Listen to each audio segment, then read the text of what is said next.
கிறிஸ்துவின் சபையார் வழங்கும் கிறிஸ்துவின் வசனம் நிகழ்ச்சியை கேட்க உங்கள் யாவரையும் அன்புடன் அழைக்கிறோம்.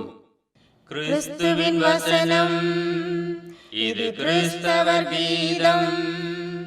பரிசுத்த வேதம் பறைசாற்றும் வசனம், கிறிஸ்துவின் வசனம், இது கிறிஸ்தவர் கீதம். கிறிஸ்துவின் சபையார் வாழ்த்தி வழங்கும் கிறிஸ்துவின் வசனம், இது கிறிஸ்தவர் கீதம். கிறிஸ்துவின் வசனம், கிறிஸ்துவின் வசனம், கிறிஸ்துவின் வசனம். வேதாகம செய்தி நேரத்திற்கு வரவேற்கிறோம். Welcome to the Bible message. தொலைக்காட்சியை பார்த்து கொண்டிருக்கும் அன்பு நேயரே, நம்முடைய ஆண்டவராய் இயேசு கிறிஸ்துவின் நாமத்தினாலே வாழ்த்துதலை கூறிக்கொள்ளுகிறோம். இன்றைய நாளிலே கர்த்தருடைய செய்தியை கொடுக்கும்படியாக அர்ஜுனன் ஐயா அவர்களை கேட்டுக்கொள்ளுகிறோம். தேவனுடைய செய்தியை கேட்டு ஆசீர்வாதத்தை பெற்றுக்கொள்ளுங்கள். அன்பானவர்களே, உங்கள் யாவரையும் நம்முடைய ஆண்டவராய் இயேசு கிறிஸ்துவின் பரிசுத்தமான நாமத்தில் வாழ்த்து வரவேற்பதிலே மிகுந்த மகிழ்ச்சி அடைகிறோம். இதனால் கர்த்தருடைய செய்தி வேளையிலே தேவன் அருளிய அப்பம், the bread given by God, part 2 நாம் தியானம் செய்யும்படியாக இருக்கின்றோம். தேவன் அருளிய அப்பம் ஆண்டவராகிய இயேசு கிறிஸ்து. யோவான் எழுதின சுவிசேஷம் 6வது அதிகாரம் 33 நாம் வாசிக்கிறோம். வானத்திலிருந்து இறங்கி உலகத்துக்கு ஜீவனை கொடுக்கிற அப்பமே தேவன் அருளிய அப்பம் என்றார். வானத்திலிருந்து இறங்கினவர் நம்முடைய ஆண்டவராகிய இயேசு கிறிஸ்து. அவர் தேவன் அருளிய அப்பமாக இருக்கின்றார். அந்த அப்பத்தை நாம் புசிக்க வேண்டும், அவர்களே நிலைத்திருக்க வேண்டும். நாம் சரீர பிரகாரமாக இந்த உலகத்திலே நாம் அனுதின அப்பங்களை சாப்பிடுகிறோம். அது மாம்ச பிரகாரமான உணவாக இருக்கிறது. ஆண்டவராய் இயேசு கிறிஸ்து நம்ம எல்லாம் பாவத்திலிருந்து மீட்கும்படியாக தம்மையே தியாக பலியாக சிலுவையிலே ஒப்பு கொடுத்தார். அவரை நாம் நினைக்க வேண்டும், அவர்களே நிலைத்திருக்க வேண்டும். அவரை நாம் அணிந்து கொள்ளும் போது நாம் அவரோடு கூட நித்தியமான ராஜ்யத்துக்குள்ளாக பிரவேசிக்கக்கூடிய பாக்கியத்தை பெறுவோம். நம்மையெல்லாம் பிதாவாகிய தேவன் மீட்கும்படியாக தேவன் அருளிய அப்பமாக இயேசு கிறிஸ்துவை நமக்கு தந்தளிருக்கிறார். எனவே இயேசு சொல்லுகிறார், யோவான் எழுதின சுவிசேஷம் 6வது அதிகாரம் 35வது வசனம், இயேசு அவர்களை நோக்கி, ஜீவ அப்பம் நானே, என்னிடத்தில் வருகிறவன் ஒரு காலும் பசியடையான், என்னிடத்தில் விசுவாசமாயிருக்கிறவன் ஒரு காலும் தாகம் அடையான். Jesus said, I am the bread of life. He that comes to me shall never hunger, and he that believes on me shall never thirst. இயேசுவின் இடத்திலே நாம் வருவோம் என்றால் ஒரு காலும் பசியடைய மாட்டோம், ஒரு காலும் தாகம் அடைய மாட்டோம். அவருடைய ஆகாரம் நித்தியத்துக்குரிய ஆகாரமாக இருக்கிறது. இங்கே இந்த பூமியிலே நாம் சாப்பிடுகிறோம். என்னதான் திருப்தியாக நாம் சாப்பிட்டாலும் மீண்டும் நமக்கு பசி எடுக்கிறது. மீண்டும் அதே உணவை மறுநாள் சாப்பிடுகிறோம். ஆனால் இயேசு கிறிஸ்து கொடுக்கிறதான அப்பம் அவரையே நமக்காக கொடுத்திருக்கிறார். அவரை நாம் புசிக்கும் போது ஒருபோதும் பசியடையவே மாட்டோம், நாம் ஒருபோதும் தாகமடையவே மாட்டோம். அவர் நித்திய ஜீவனுக்கு ஏதுவாக நமக்கு தண்ணீரை கொடுக்கிறார். அவர் கொடுக்கிறதான தண்ணீரை நாம் குடிக்கும்போது ஒருபோதும் நமக்கு தாகம் எடுக்காது. அந்த தண்ணீர் ஆண்டவராய் இயேசு கிறிஸ்துவினிடத்தில் இருக்கிறது. ஜீவ அப்பம் அவரே நமக்காக கொடுத்திருக்கிறார்.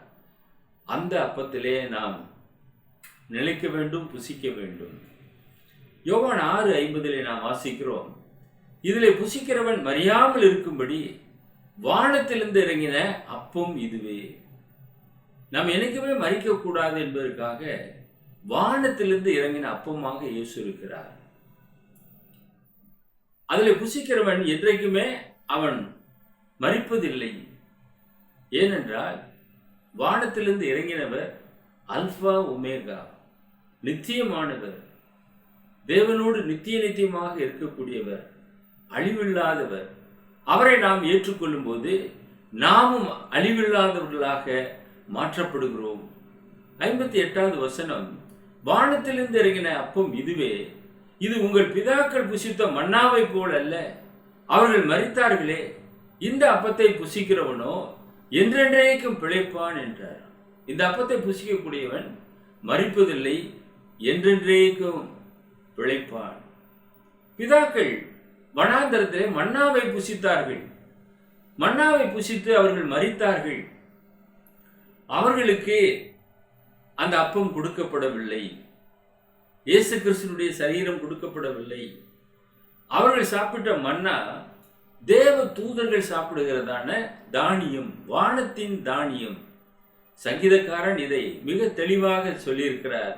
84வது சங்கீதம் 24, 25 வசனங்கள். மன்னாவை அவர்களுக்கு ஆகாரமாக வர்ஷிக்க பண்ணி வானத்தின் தானியத்தை அவர்களுக்கு கொடுத்தார். தூதர்களின் அப்பத்தை மனுஷன் சாப்பிட்டான், அவர்களுக்கு ஆகாரத்தை பூரணமாய் அனுப்பினார். நம்முடைய பிதாவாகிய தேவன் தான் அந்த மன்னாவை அவர்களுக்கு கொடுத்தார். அந்த மன்னாவை புசித்த அவர்கள் மாம்ச பிரகாரமாக மரித்தார்கள். அவருடைய சவங்கள் வனாந்தரத்திலே விழுந்து போனது. ஆனால் ஆண்டவராய் இயேசு கிறிஸ்து சொல்லும் போது, இந்த அப்பத்தை புசிக்கிறவனோ என்றென்றைக்கும் பிழைப்பான், அவனுக்கு மரணம் என்பதே இல்லை. கிறிஸ்துவுக்குள் மரிக்கிறவர்கள் பாக்கியவான்கள். அவர்கள் இயேசுவினுடைய 2வது வருகையிலே உயிரோடு கூட எழுப்பப்படுவார்கள். என விசுவாசிக்கிறவன் மரித்தாலும் பிழைப்பான் என்று ஆண்டவர் இயேசு சொல்லியிருக்கிறார். இயேசுவை விசுவாசிக்கும் போது அவர் எப்படி மறியாமல் இருக்கிறாரோ அதே போல விசுவாசிக்கிறவர்களும் மரிக்க மாட்டார்கள். அவர்கள் ஏற்கனவே பாவத்துக்கு செத்து நீதிக்கு பிழைத்தவர்களாக இருக்கிறார்கள். மரணம் ஒருபோதும் அவர்களை ஆண்டு கொள்ளாது. ஏனெனில் இயேசு கிறிஸ்து மரணத்தை சிலுவையிலே ஜெயித்தார். மரணத்துக்கு அதிகாரியாகிய பிசாசானவனை ஜெயித்தார். எனவே கிறிஸ்தவர்களுக்கு மரணம் என்பதே இல்லை. இயேசுவினாலே அவர்கள் பாவமற கழுவப்பட்டவர்களாக, நீதிமான்களாக மாற்றப்பட்டவர்களாக இருக்கிறார்கள். ஆனால் இஸ்ரவேலர்களோ அந்த மன்னாவை புசித்தும் மரித்தார்கள். இந்த இயேசு தருகிறதான மண் அப்பம் அது ஜீவனை கொடுக்கக்கூடியதாக இருக்கிறது. அவர்கள் என்றென்றைக்கும் பிழைப்பார்கள் என்று திருமறை நமக்கு போதிக்கிறது. யோவான் 6:32 வரும்போது இயேசு அவர்களை நோக்கி, வானத்திலிருந்து வந்த அப்பத்தை மோசே உங்களுக்கு கொடுக்கவில்லை, என் பிதாவோ வானத்திலிருந்து வந்த மெய்யான அப்பத்தை உங்களுக்கு கொடுக்கிறார் என்று மெய்யாகவே மெய்யாகவே உங்களுக்கு சொல்லுகிறேன். ஒருவேளை அநேகர் நினைக்கக்கூடும், இஸ்ரவேலை வழிநடத்தினவர் மோசே. மோசே தானே 40 வருடங்கள் வனாந்தரத்திலே மன்னாவை கொடுத்தார் என்று எண்ணக்கூடும். இயேசு சொல்லுகிறார், அந்த அப்பத்தை மோசே உங்களுக்கு கொடுக்கவில்லை, என் பிதாவோ வானத்திலிருந்து வந்த மெய்யான அப்பத்தை உங்களுக்கு கொடுக்கிறார். அன்றைக்கு அவர்களுக்கு கொடுக்கப்பட்ட அந்த மன்னா, தேவதூதர்கள் சாப்பிடக்கூடிய அந்த மன்னாவை, அந்த அப்பத்தை பிதாவாகிய தேவன் இஸ்ரவேலர்களுக்கு கொடுத்தார். ஆனால் இன்றைக்கு நமக்கு இயேசு சொல்லுகிறார், என் பிதாவோ வானத்திலிருந்து வந்த மெய்யான அப்பத்தை உங்களுக்கு கொடுக்கிறார். இன்றைக்கு மெய்யான அப்பம் நம்மளுக்கு கொடுக்கப்படுகிறது. எனவே இயேசு சொல்லும்போது, என் பிதாவோ வானத்திலிருந்து வந்த மெய்யான அப்பத்தை உங்களுக்கு கொடுக்கிறார் என்று மெய்யாகவே மெய்யாகவே உங்களுக்கு சொல்கிறேன். அழுத்தம் திருத்தமாக சொல்லுகிறார். Verily, verily, I say unto you. ஆக மெய்யாகவே மெய்யாகவே சொல்லுகிறேன் என்று சொல்லுகிறார் என்றால் அது உண்மையிலும் உண்மையாக இருக்கிறது. அழுத்தம் திருத்தமாக சொல்லுகிறார். அந்த மெய்யான அப்பத்தை நாம் பெற்றவர்களாக வாழ வேண்டும். இரண்டாவதாக நாம் பார்க்கும்போது யோவான் 6:51 நாம் வாசிக்கிறோம், நானே வானத்தில் இறங்கின ஜீவ அப்பம், இந்த அப்பத்தை புசிக்கிறவன் என்றென்றைக்கும் பிழைப்பான். இயேசு கிறிஸ்து தான் வானத்திலிருந்து இறங்கினவர். வானத்திற்கு ஏறினவரும் அவர்தான், வானத்திலிருந்து இறங்கினவரும் அவர்தான்.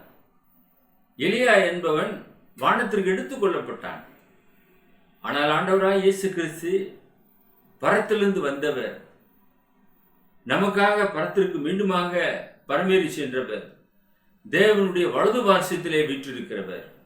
அவர் சொல்லுகிறார், நானே வானத்திலிருந்து இறங்கின ஜீவ அப்பம். இந்த அப்பத்தை புசிக்கிறவன் என்றைக்கும் பிழைப்பான்.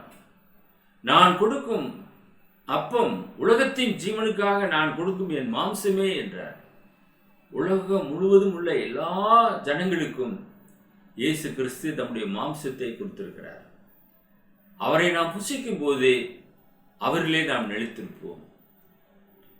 சில காலங்களுக்கு முன்பதாக கொரோனா என்ற ஒரு தொற்று வியாதி எல்லோரையும் பற்றி பிடித்து உலக அளவில் எல்லா நாடுகளும் அப்படியே பயந்து முடங்கி போய்விட்டார்கள். வேக்சின் போட வேண்டும், இல்லை என்றால் அவர்கள் மரித்து விடுவார்கள். அநேகரை நாம் பறி கொடுத்தோம். அந்த கொரோனா வந்த சமயத்திலே அதற்கான மருந்து கண்டுபிடிக்க முடியவில்லை. அந்த வேக்சின் போடும்போது காப்பாற்றப்படுகிறோம். அந்த வேக்சின் போட்டவர்கள் காப்பாற்றப்பட்டார்கள். அது போட்டு ஆக வேண்டும். கவர்மெண்டே நம்மை கட்டாயப்படுத்தினது. ஏனென்றால் ஜனங்களை பாதுகாக்க வேண்டும் என்பதற்காக அநேகர் அந்த இன்ஜெக்ஷனை போட்டுக்கொண்டார்கள். அதனாலே காக்கப்பட்டார்கள். இங்கே ஆண்டவராய் இயேசு கிறிஸ்து சொல்லுகிறார், நான் கொடுக்கும் அப்பம் உலகத்தின் ஜீவனுக்காக நான் கொடுக்கும் என் மாம்சமே என்றார். இந்த உலகத்திலே வாழ்கிறதான அன்பான தேவ ஜனமே, உனக்காக எனக்காக அவர் தம்மையே அர்ப்பணம் செய்திருக்கிறார். அவரை நாம் புசித்து ஆக வேண்டும். இல்லை என்றால் நமக்கு பாவத்திலிருந்து விடுதலை இல்லை. நான் பாவத்திலிருந்து விடுதலை அடைவதற்கு ஒரே ஒரு வழி இயேசுவாக இருக்கிறார். அவர் ஒருவரே பாவம் இல்லாதவர். இந்த உலகத்திலே ஒருவர் எழும்புவார் என்றால் அவர் உலகத்திலே உள்ளவர் பாவம் உள்ளவராக காணப்படுவார்.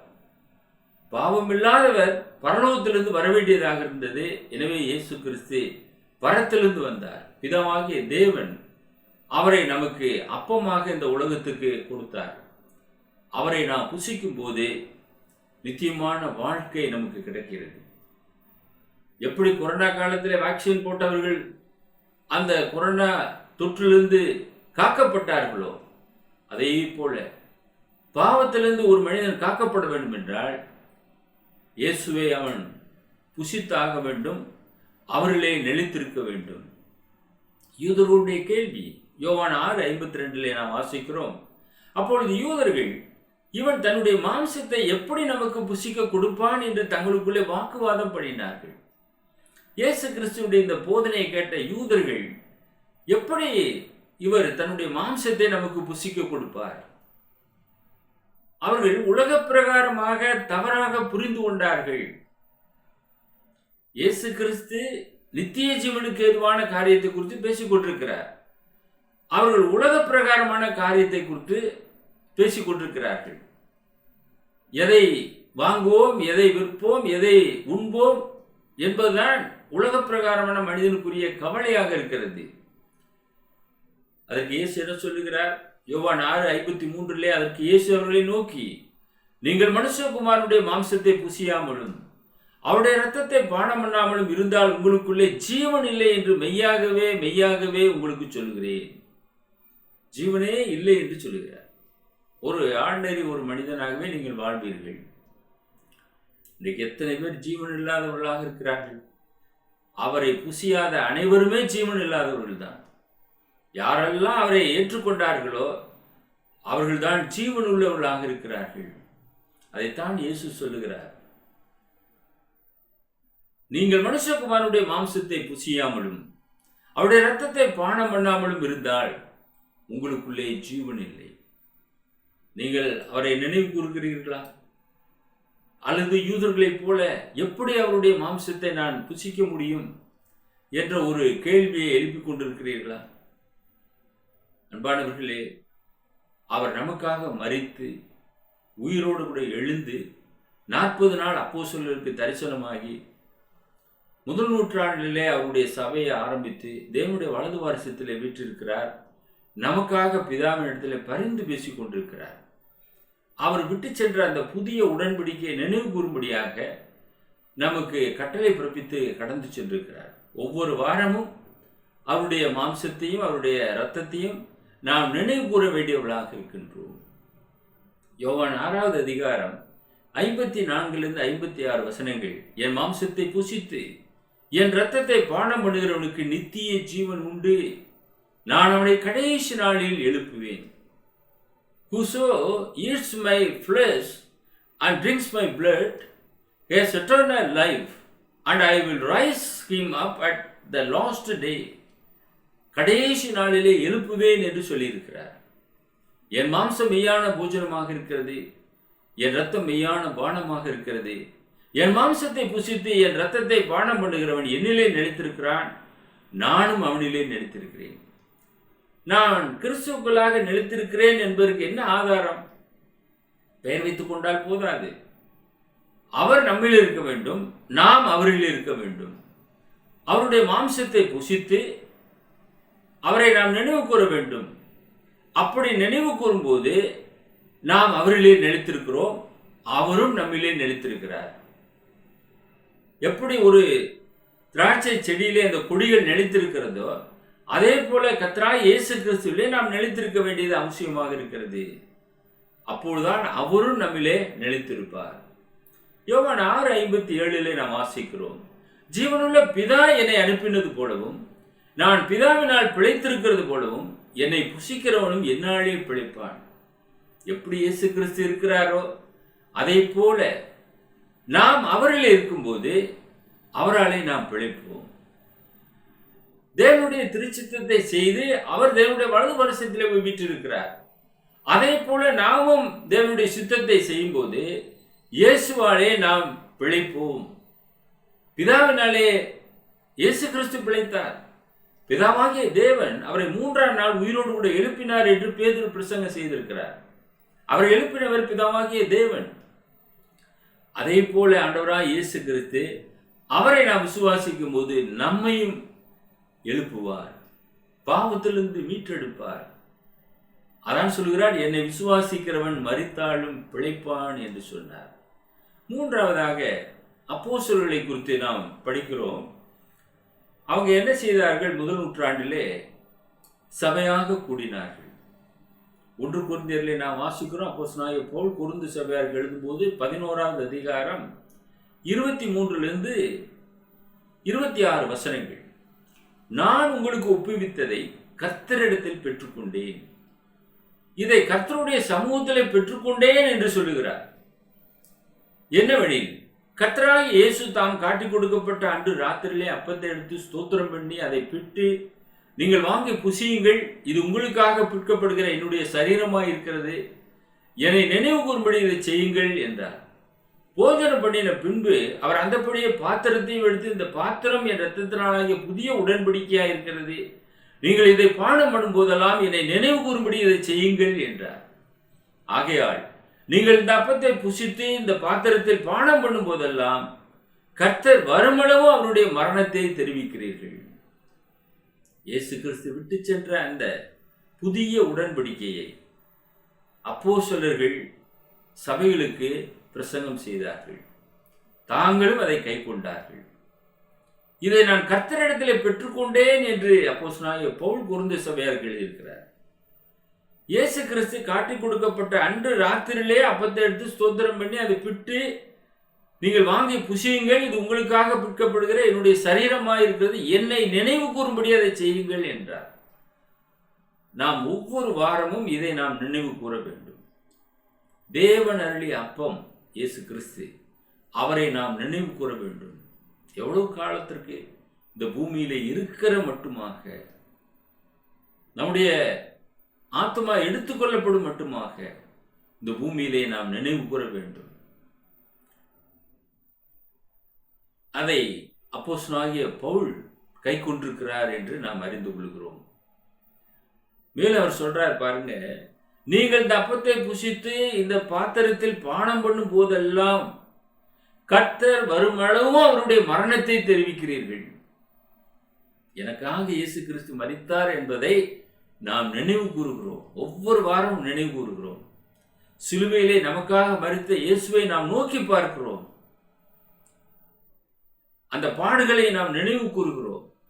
நான் அடிக்கப்பட வேண்டிய இடத்துல அவர் அடிக்கப்பட்டார், அவர் எனக்காக ரத்தம் சிந்தினார் என்பதை நாம் நினைவு கூர்ந்து அவருடைய சரீரத்திலே நாம் இணைகிறோம், அதை நாம் உட்கொள்ளுகிறோம். நாம் ஆவிக்குரிய கிறிஸ்தவர்களாக நாம் இருப்போம் என்றால் இதை நாம் தொடர்ந்து செய்ய வேண்டியவர்களாக இருக்கிறோம். அப்போஸ்தலர் நடவடிக்கைகள் 20வது அதிகாரம் 7ஆம் வசனத்திலே, வாரத்தின் முதல் நாளிலே சீஷர்கள் அப்பம் விற்கும்படி கூடி வந்திருக்கையில் பவுல் மறுநாளிலே புறப்பட வேண்டும் என்றிருந்து அவர்களுடனே சம்பாஷித்து நடுராத்திரி மட்டும் பிரசங்கித்தான். அப்போஸ்தலனாகிய பவுல் நடுராத்திரி மட்டும் பிரசங்கம் செய்திருக்கிறார். எந்நாளிலே? வாரத்தின் முதல் நாளிலே. எதற்காக கூடினார்கள்? அப்பம் விற்கும்படியாக கூடினார்கள். அங்கே பிரசங்கம் செய்தான். இன்றைக்கு சபைக்கு போயிட்டா வாழ்க்கையாக்க திரும்பி திரும்பி பார்ப்பாங்க, எப்போ பிரசங்கத்தை முடிப்பார். 1 ஹவருக்கு மேலே ஆயிடுச்சே. இங்கே பாருங்கள், பவுல் நடுராத்திரி மட்டும் பிரசங்கித்தார். அந்த அளவுக்கு ஆர்வமாக கேட்டார்கள். இயேசு கிறிஸ்துவினுடைய போதனையை கேட்பதற்கு திரளான ஜனங்கள் கூடி வந்தார்கள். 3 நாட்களாக சாப்பிடாமல் குடும்பமாக உட்கார்ந்து கவனித்துக் கொண்டிருந்தார்கள். இயேசு கிறிஸ்து தான் அவர்கள் இதுவரை 3 நாளாக சாப்பிடாமல் ஒன்றுமில்லாது இருக்கிறார்கள் என்று சொல்லி அவர்களுக்கு ஆகாரம் கொடுக்கல என்று இயேசு சொல்லுகிறார். அன்பான சகோதரனே, சகோதரியே, தொலைக்காட்சி நேயரே, நீ எந்த அளவுக்கு கர்த்தருடைய நாமத்தை நேசிக்கிறாய், அவரை பற்றி கொண்டிருக்கிறாய்? ஒவ்வொரு வாரமும் வாரத்தின் முதல் நாளிலே அவரை நாம் நினைவு கூற வேண்டும், சபையாக கூடி வர வேண்டும். கர்த்தருடைய பந்தி அநேக சபைகளிலே வாரந்தோறும் நடைபெறுவதில்லை. மாதத்திலே ஒரு நாள், வருடத்திலே ஒரு நாள் நினைத்தால், அப்படியெல்லாம் எடுத்ததாக பைபிளில் எங்கேயுமே நமக்கு ஆதாரம் இல்லை. வாரத்தின் முதல் நாளிலே அப்பம் விற்கும்படியாக சீஷர்கள் கூடி வந்தார்கள், கர்த்தருடைய பந்தியை நினைவு கூறும்படியாக கூடி வந்தார்கள் என்று நாம் தெளிவாக நாம் வாசிக்கிறோம். முதல் நூற்றாண்டு சபையார் முதலாக சபை அப்போஸ்தலர் நடவடிக்கைகள் 2வது அதிகாரத்தில் ஆரம்பிக்கப்பட்டிருக்கிறது. 3000 பேர் பேதுருடைய பிரசங்கத்தை கீழ்ப்படிந்தார்கள். அவர்கள் அப்போஸ்தலர் நடவடிக்கைகள் 2:42 பார்க்கிறோம். அவர்கள் அப்போஸ்தலருடைய உபதேசத்திலும், அங்கே நியாயப்பிரமாண உபதேசத்தில் அவர்கள் நிற்கவில்லை, அப்போஸ்தலருடைய உபதேசத்திலும்.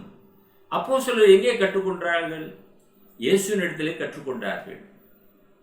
இயேசு என்ன சொன்னாரோ அதை அவர்கள் பிரசங்கித்தார்கள். அந்த உபதேசத்திலும், அந்யோன்யத்திலும், அப்பம் பிற்குதலிலும், வாரந்தோறும் அப்பம் பிற்குதலிலும், ஜெபம் பண்ணுதலிலும் உறுதியாய் தரித்திருந்தார்கள். ரொம்ப உறுதியாக இருந்திருக்காங்க, ஸ்ட்ராங் பிலீவராக இருந்திருக்கிறாங்க. இன்றைக்கு உங்களுடைய காங்கிரிகேஷன் கர்த்தருடைய சபையாக இருக்கும் என்றால் இந்த விதமான அப்போஸ்தலருடைய போதனை அங்கே இருக்க வேண்டும். அப்பம் விட்டு தேவனை நீங்கள் ஆராதனை செய்ய வேண்டும், ஜெபத்திலே உறுதியாக தரித்திருக்க வேண்டும். மேலும் சொல்லுகிறார் பவுல் 1 கொரிந்தியர் 10வது அதிகாரம் 16 மற்றும் 17 வசனங்கள், நாம் ஆசீர்வதிக்கிற ஆசீர்வாதத்தின் பாத்திரம் கிறிஸ்துவுடைய இரத்தத்தின் ஐக்கியமாய் இருக்கிறது அல்லவா? அந்த பாத்திரம் கிறிஸ்துவுடைய இரத்தத்தின் ஐக்கியமாய் இருக்கிறது அல்லவா? நாம் பிற்கிற அப்பம் கிறிஸ்துவுடைய சரீரத்தின் ஐக்கியமாய் இருக்கிறது அல்லவா? அந்த ஒரே அப்பத்தில் நாம் எல்லாரும் பங்கு பெறுகிறபடியால் அநேகரான நாம் ஒரே அப்பமும் ஒரே சரீரமாய் இருக்கிறோம். We being many are one bread and one body, for we are all partakers of that one bread. எல்லோரும் ஒரே அப்பத்திலே பங்கு பெறுகிறோம். அநேகராகிய நாம் ஒரே சரீரமாக இருக்கிறோம். கிறிஸ்துக்கு ஒரே ஒரு சரீரம், அந்த சரீரத்திலே நாம் அங்கங்களாக இருக்கிறோம். அன்பான சகோதரனே, சகோதரியே, அப்படிப்பட்டதான ஒரு திட்டத்தை பிதாவாகிய தேவன் உண்டு பண்ணியிருக்கிறார். இயேசு கிறிஸ்துக்குள்ளாக நாம் எல்லாரும் ரட்சிக்கப்பட வேண்டும் என்பது தேவனுடைய சித்தமாக இருக்கிறது. அதனால்தான் இயேசுவை இந்த உலகத்திற்கு அனுப்பினார். இயேசு அதனால்தான் சொல்கிறார், நானே வழியும் சத்தியமும் ஜீவனுமாய் இருக்கிறேன், என்னாலே இல்லாமல் ஒருவனும் பிதாவினிடத்திலே வரான். இயேசுவை இல்லாமல் வேறொரு வழி இல்லை உலகத்திலே. இன்றைக்கு மக்கள் அநேகர் ஏமாற்றப்படுகிறார்கள்.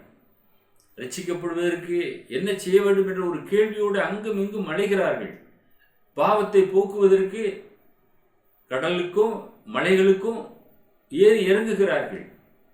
அன்பானவர்களே, வல்லமையுள்ள நாமம் இயேசு என்ற நாமம். அவர் சொல்கிறார், நானே வாசல், ஐ ஆம் த கேட். அந்த வாசல் வழியாக நீங்கள் உள்ளே பிரவேசிப்பீர்கள் என்றால் நீங்கள் ரட்சிக்கப்படுவீர்கள். உள்ளும் புறமும் சென்று மேய்ச்சலை கண்டடைவீர்கள். அவர் உங்களுக்காக ஜீவ அப்பமாக தந்தரப்பட்டிருக்கிறார். அவரை நீங்கள் பெற்றுக்கொள்ளுங்கள். அவரை நீங்கள் வேண்டாம் என்று சொல்லுவீர்கள் என்றால் உங்களுடைய ஆத்துமாவை நீங்கள் வெறுக்கிறீர்கள் என்றுதான் அர்த்தம். யோவான் 6:27 இயேசு சொல்லுகிறார், அழிந்து போகிற போஜனத்திற்காக அல்ல, நித்திய ஜீவன் வரைக்கும் நிலை நிற்கிற போஜனத்திற்காகவே கிரியை நடப்பீங்கள். அதை மனுஷகுமாரன் உங்களுக்கு கொடுப்பார், அதை பிதாவாகிய தேவன் முத்திரித்திருக்கிறார் என்றார். ஜனங்கள் எல்லாரும் இயேசு கிறிஸ்து ஆகாரம் கொடுக்கிறார் என்று சொல்லி திரளாக பின்பற்ற ஆரம்பித்தார்கள். நீங்கள் அப்பம் புசித்து திருப்தியானதினாலே என்னை தேடுகிறீர்கள் என்று சொன்னார். இன்றைக்கும் அநேகர் அதைத்தான் முக்கியப்படுத்துகிறார்கள். ஆதாம் ஏவாள் காலம் முதலாக நாம் எல்லா ஆசீர்வாதத்திற்கும் தகுதியானவர்களாக தேவனுடைய பிள்ளைகள் இருக்கிறார்கள். பிதாவாகிய தேவன் அன்றே நமக்கு எல்லாவற்றையும் கொடுத்து விட்டார். இந்த உலகத்தில் அன்று முதல் இன்று வரை தின்று தீர்க்க முடியாத ஆசீர்வாதங்களை மனுஷன் பெற்று வருகிறான். பிறக்கிறான், மரிக்கிறான், பிறக்கிறான், மரிக்கிறான். இதே சைக்கிள் நடந்து கொண்டிருக்கிறது. அநேகர் வாழ்ந்து மடிந்து போகிறார்கள். ஆனால் இயேசு கிறிஸ்து கொடுக்கிறதான அந்த அப்பம் உலக பிரகாரமான அப்பம் அல்ல. அதைத்தான் சொல்கிறார், அதை மனுஷகுமாரன் உங்களுக்கு கொடுப்பார், அவரை பிதாவாகிய தேவன் முத்திரித்திருக்கிறார். அந்த அப்பத்தை நீங்கள் பெற வேண்டும். கடைசியாக மத்தேயு 4வது அதிகாரம் 3-4 வசனங்கள்.